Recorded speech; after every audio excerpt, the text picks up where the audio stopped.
I'm going to lie, it looks like the worst QB we have had at OSU in over a decade, not including that one QB that started before Braxton in the Fickle year.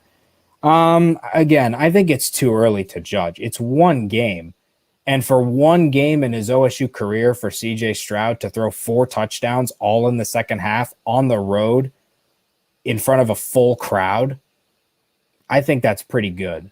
We got a long ways away before we can judge CJ Stroud and compare him to the likes of Dwayne Haskins and JT Barrett and Justin Fields.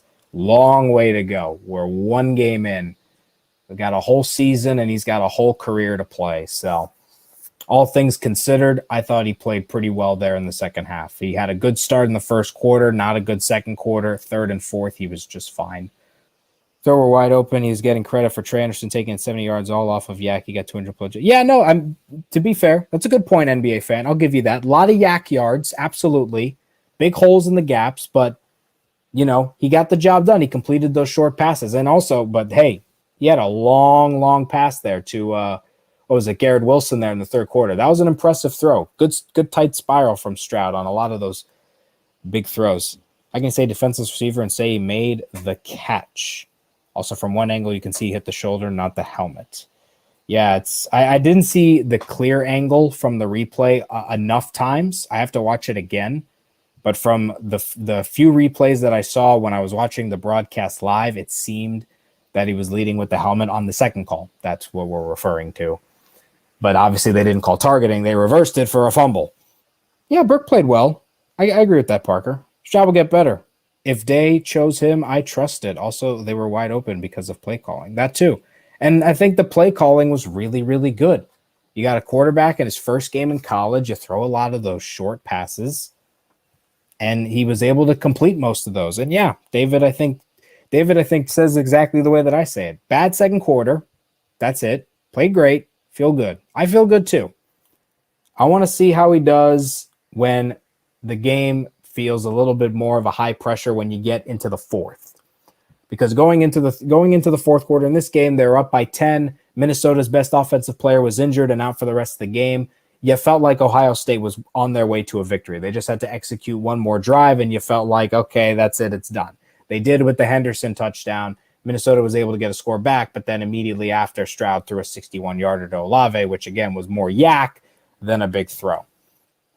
I'm very curious to see if the offense is going to be able to have this kind of efficient, quick scoring all season long.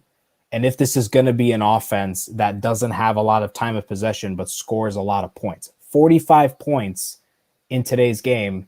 And again, they only had the ball for 21 minutes. Minnesota had the ball for 38 minutes. They were killing clock, but only 31 points.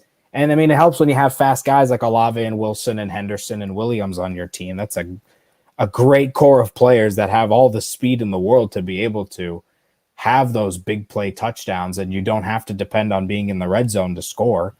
So that's something I really, really want to see happen for the rest of the season. Because, hey, big touchdowns are fun.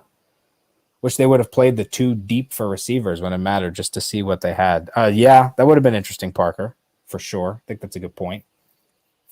Let me get the score back up on here. But yeah, I enjoyed the game. I thought it was fun. I think it wasn't going to be a blowout. I don't think anybody thought.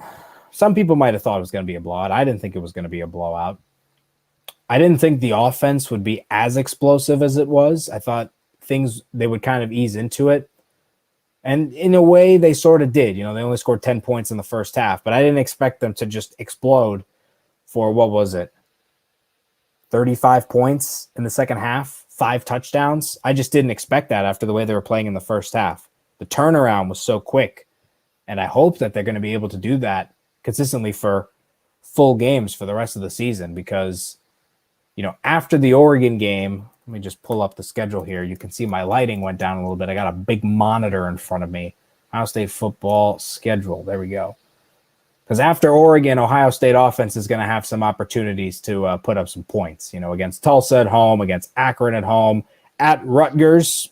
Love Rutgers. Just hilariously fun team. Better at football than they were when I was in college, which was only a few years ago. So that means they've improved rather quickly. So The Oregon game will be the tough one, but I think the offense will be able to do well against the Ducks. That should be fun.